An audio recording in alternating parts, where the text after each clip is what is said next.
Maritime infrastructure in Karnataka, the way forward. Infrastructure, ports and inland water transport department is making great efforts to conserve, maintain and develop the coast line of Karnataka. The government along with the Karnataka Maritime Board is committed to develop the maritime infrastructure and inland water transport in the state. Presently, a green field port is being developed on PPP model at 1 hour at the cost of rupees 600 crores.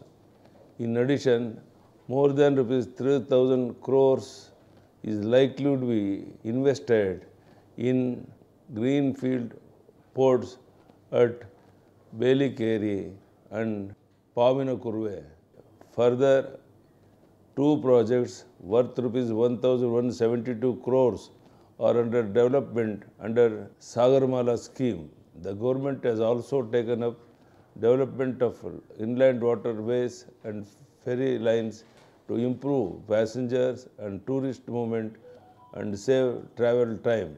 Maritime activities are always given top priority throughout Karnataka. We invite developers and industrialists to collaborate on PPP model with our government, creating world-class maritime infrastructure in the state. Thank you. Dhanyawad. Karnataka is endowed with a vast coastline of about 320 kilometers between Karwar in the north to Mangalore in the south.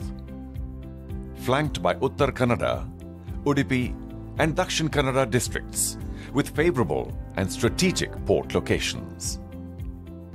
The entire coastal belt, as well as the adjacent districts, are rich with minerals and natural resources and offer good scope for industrial development.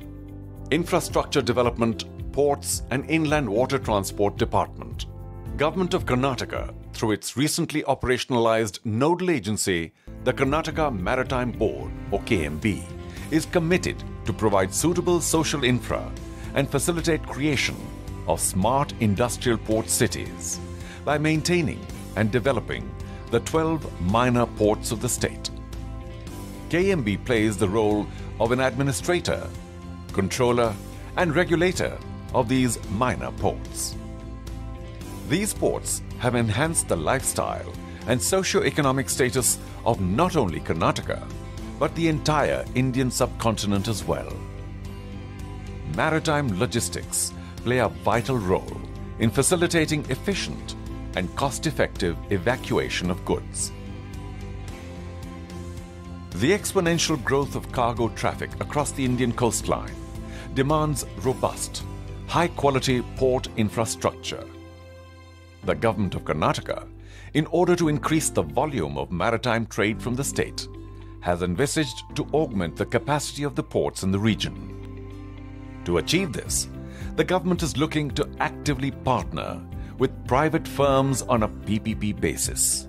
KMB is in the process of building opportunities for development of jetties, warehouses, port ship development and repair facilities, silos construction and other cargo godowns, fishing and other such facilities on PPP basis.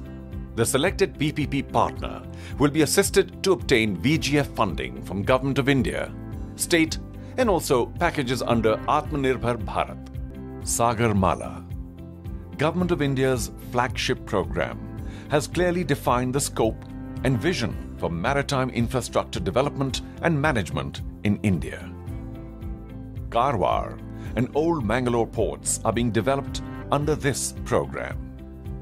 Second stage development of Karwar port will drastically enhance the cargo movement in the region. 5 additional berths are being developed at the port, which will boost its capacity to 5 million tons per annum.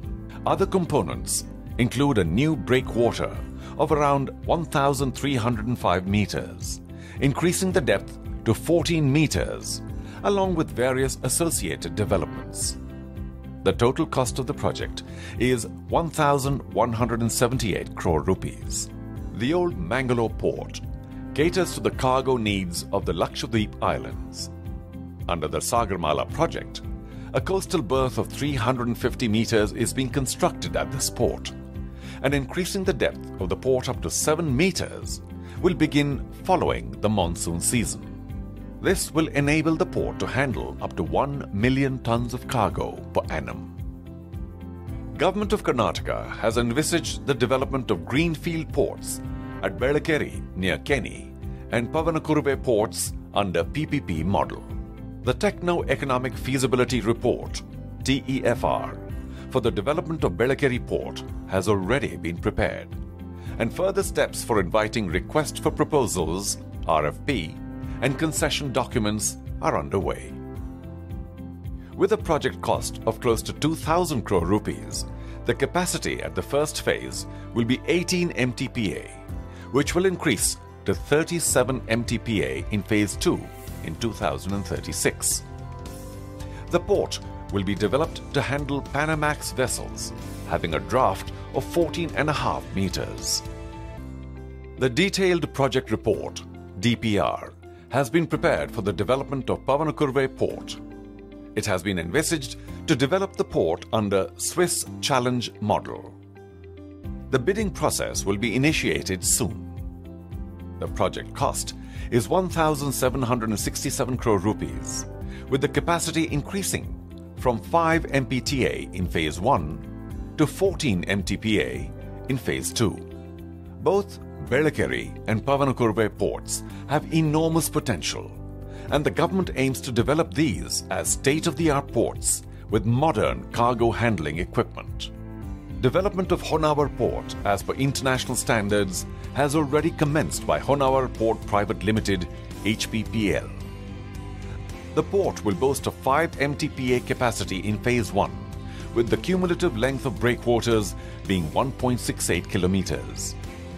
2 440 by 30 meter berths are also being developed at this port.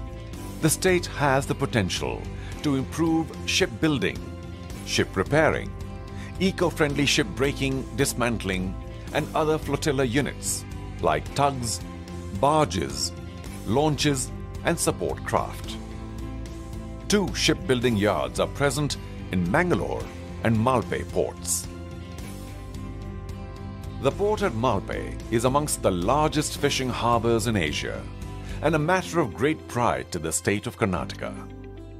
The islands in the region remain untapped and provide a massive opportunity to investors interested in tourism projects. Tadadi Port is surrounded by tourist hotspots. Considering the potential of this port, the government is developing Tadadi Port as an ecotourism hub. Hangarkatta Port is also an ideal location for tourism activities, such as houseboats and other water sports activities.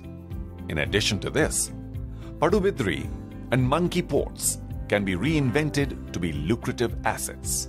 Apart from this, the KMB would also focus on development of waterways and inland infrastructure to boost hinterland connectivity. The DPRs for the following waterways have been approved by the government of Karnataka: Almaty Dam and Bagalkot on the Krishna River, the Hangarkatta area on the Suvarna River, a stretch on Kali River, and stretches on the Gurupur and Netravati rivers. The state is looking forward to collaborate with private players and commence the activities by the end of 2021. In addition to this, the Tadadi Aganashani ferry line is also set to be developed to facilitate passenger and tourist movement on the coast of Uttar Kannada.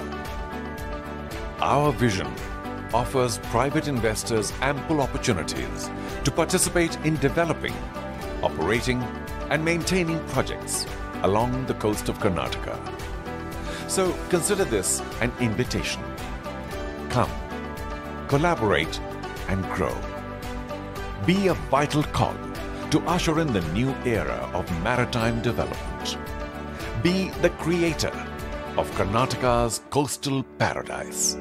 For more information, contact